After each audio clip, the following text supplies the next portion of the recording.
Assalamualaikum warahmatullahi wabarakatuh. Perkenalkan, saya Triani Oktiana Putri Winarso dengan NIM 21503011111122 dari kelas Akuntansi Manajerial M. Untuk tugas UAS kali ini, saya mengangkat salah satu jurnal berjudul Analisis Desain Sistem Biaya Standar Studi Kasus pada PT KW. Di setiap perusahaan pasti memiliki laporan keuangan sebagai bentuk pertanggungjawaban perusahaan kepada pihak pemangku kepentingan atau para stakeholders. Dan di dalam laporan keuangan pasti ada memuat beberapa struktur biaya atau kategori biaya. Dan salah satu kategori biaya atau pengklasifikasian biaya yang dimuat dalam laporan keuangan tentunya yaitu biaya standar. Biaya standar ini adalah biaya untuk mengendalikan agar anggaran di setiap produk itu sesuai dengan anggaran yang telah ditetapkan atau on budget. Nah, lebih lanjut, ini saya izin untuk membaca dari Mowen, Hansen, dan Heidger tahun 2016 dalam jurnal Analisis Desain Sistem Biaya Standar Studi Kasus pada PT KW. Itu mengemukakan bahwa pengertian dari biaya standar itu adalah sistem biaya standar adalah praktik manajemen biaya yang menggunakan biaya standar itu sebagai alat yang digunakan oleh manajemen untuk melakukan penganggaran. Setelah kita mengetahui pengertian dari biaya standar, pasti muncul pertanyaan, mengapa sih biaya standar itu menjadi hal yang penting dan seberapa urgensinya kehadiran biaya standar di dalam suatu perusahaan? Nah, biaya standar itu merupakan suatu sistem atau alat yang bisa membantu pengendalian dan perencanaan dari kinerja perusahaan. Nah, selain itu, biaya standar juga dapat memfasilitasi pengendalian menjadi lebih efisien untuk setiap produk-produk di dalam perusahaan. Maka dari itu, dengan adanya biaya standar, ini menjadi alat untuk mengkontrol, untuk mengendalikan agar anggaran-anggaran yang dikeluarkan untuk setiap produknya itu tidak melebihi dari biaya standar yang telah ditetapkan. Hal ini juga dapat memberikan keuntungan kepada perusahaan jika biaya standarnya itu berjalan dengan efektif atau biaya yang dikeluarkan itu lebih rendah daripada biaya standar yang telah ditentukan. Selanjutnya kita akan memasuki studi kasus. Nah, sebelum saya memaparkan studi kasus pada PT KW, alangkah lebih baiknya untuk kita berkenalan dengan perusahaan tersebut. Jadi, PT KW ini memiliki nama PT KW tentunya, dan jenis perusahaannya itu merupakan perusahaan keluarga dengan bergerak di bidang industri pertambangan golongan C, didirikan pada tahun 2004. Nah, masalah yang diangkat dalam jurnal berjudul Analisis Desain Sistem Biaya Standar Studi Kasus pada PT KW yaitu laporan keuangan ataupun perhitungan-perhitungan yang ditampilkan itu masih sangat sederhana atau bisa kita katakan tidak sesuai dengan sistem akuntansi yang ada, di mana harga pokok penjualan dan persediaan belum ditemukan dalam sistem laporan keuangan tersebut, sehingga biaya-biaya yang ditampilkan itu belum akurat atau tidak mencerminkan keadaan yang sesungguhnya. Nah, selanjutnya ada struktur perusahaan dari PT KW ini akan saya tampilkan, di mana kekuasaan tertinggi itu ditempatkan oleh RUPS atau Rapat Umum Pemegang Saham. RUPS membawahi Dewan Komisaris membawahi Dewan Direksi membawahi Kepala Tambang, dan Kepala Tambang membawahi Kepala Lapangan. Di sini Kepala Lapangan membawahi 6 sub divisi, yaitu ada kasir, operator mesin, operator alat, mekanik, produksi, dan juga ada keamanan. Selanjutnya saya akan membahas mengenai gambaran umum keuangan di perusahaan PT KW. Nah, sebelumnya kita udah tahu ya, masalah dari PT KW itu adalah sistem perhitungannya yang masih sederhana.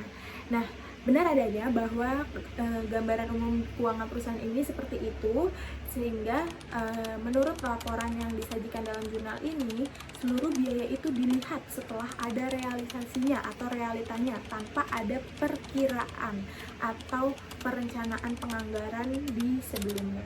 Sehingga di dalam keuangan perusahaan ini, biaya-biaya itu diklasifikasikan atau dikategorikan menjadi 12 jenis biaya. Yang pertama ada biaya solar, kedua gaji dan kasbon, di mana gaji ini dibagi menjadi dua, ada direct gaji atau direct labor dan indirect labor, di mana gaji langsung ini itu diberikan kepada pihak-pihak yang terlibat langsung dalam proses produksi. Itu ada operator mesin, operator alat, dan juga ada produksi. Selanjutnya untuk sisanya itu masuk ke gaji indirect labor atau yang tidak berhubungan dengan proses produksi. Lanjut, itu ada biaya pengklasifikasian biaya selanjutnya, yaitu suku cadang. Suku cadang juga dibagi menjadi dua, yaitu ada persediaan dan peralatan. Di mana persediaan ini jika dia menggunakan biaya produksi, contohnya ada oli.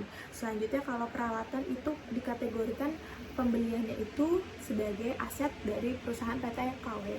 Dan yang keempat itu ada biaya lain-lain. Terus kelima ada bensin, retribusi, konsumsi, bahan bangunan, keperluan rumah tangga, pengobatan, pembelian tanah, dan yang terakhir yang ke-12 itu adalah sumbangan. Nah, saat ini perusahaan tidak melakukan pelaporan keuangan itu secara formal dalam bentuk laporan keuangan. Itu perlu digarisbawahi. Nah, untuk lebih jelasnya, berikut ini adalah tabel pengklasifikasian biaya menurut perusahaan PT KW. Kita sudah membahas ya, tadi ada 12 jenis. Nah, di sini juga ada 12 jenis biaya dengan fungsinya di mana solar, gaji, dan suku cadang berfungsi sebagai biaya produk dengan cara alokasinya yaitu direct cost atau biaya langsung.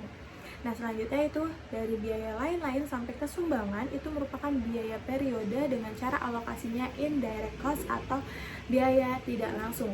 Dalam hal ini berarti dia tidak berkaitan dengan proses produksi. Nah, selanjutnya kita akan masuk ini tabel perhitungan biaya perusahaan. Nah, tadi kita sudah tahu ya bahwa ada direct labor atau biaya langsung dan juga ada biaya overhead.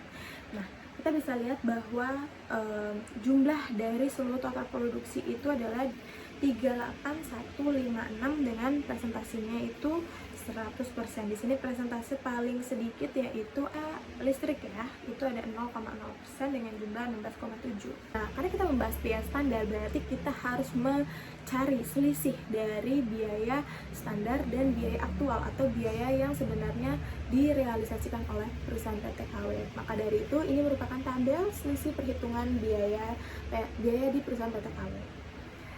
Nah, kita bisa lihat bahwa total biaya produksi dari selisih ini yaitu adalah favorable atau menguntungkan dengan selisih 3.138. Namun, sebagai manajer kita perlu melihat lebih detail. Ingat bahwa fungsi dari biaya standar adalah pengendalian untuk setiap produknya. Maka kita harus melihat setiap produk-produk atau setiap produksi uang yang dikeluarkan untuk perusahaan itu favorable atau unfavorable. Dan kita lihat bahwa di tabel ini semuanya itu bersifat rata-rata unfavorable atau tidak menguntungkan. Yang menguntungkan hanyalah biaya overhead lain atau solar dengan selisih 15.772. Nah, kita lihat yang lain itu memiliki sifat unfavorable dengan selisih yang sebenarnya jika dijumlahkan itu lumayan signifikan. Nah, sehingga dari tabel ini, saya sebagai seorang manajer setelah melihat laporan ini, tentunya yang pertama adalah melakukan pengendalian biaya standar yang lebih baik untuk setiap produk-produk yang ada. Perusahaan itu sebenarnya harus memisahkan biaya produk dan biaya non-produk. Nah, selanjutnya yaitu jika biaya yang timbul disebabkan karena proses produksi dan non-produksi, nah maka manajer ini perlu menghitung lebih lanjut biaya produk dengan tepat sebagai salah satu dasar untuk mengambil keputusan. Jadi dari biaya-biaya tersebut dari biaya produksi dan biaya non-produksi kita harus mengambil keputusan yang tepat. Apakah ini sudah sesuai dengan anggaran yang ditetapkan atau belum? Jika belum sesuai, apa yang harus kita lakukan sebagai manajer? Yaitu kita harus melihat apakah ini ada kaitannya dengan kenaikan harga bahan pokok atau lain sebagainya sehingga menyebabkan barang-barang lain menjadi naik atau hal-hal lain, itu perlu diteliti. Dan jika kita sudah mengetahui masalah dari mengapa biaya ini tidak efektif, biaya standar ini tidak efektif, kita perlu menetapkan biaya standar yang baru. Nah, biaya standar yang baru ini biaya sudah di-adjust oleh faktor-faktor yang mempengaruhinya, seperti itu. Sekian pemaparan materi mengenai analisis desain sistem pengendalian biaya standar studi kasus pada PT KW. Semoga ilmu yang diberikan dapat bermanfaat dan mudah dipahami. Kurang lebihnya mohon maaf. Saya Triani Oktiana Putri Winarsa undur diri. Wassalamualaikum warahmatullahi wabarakatuh.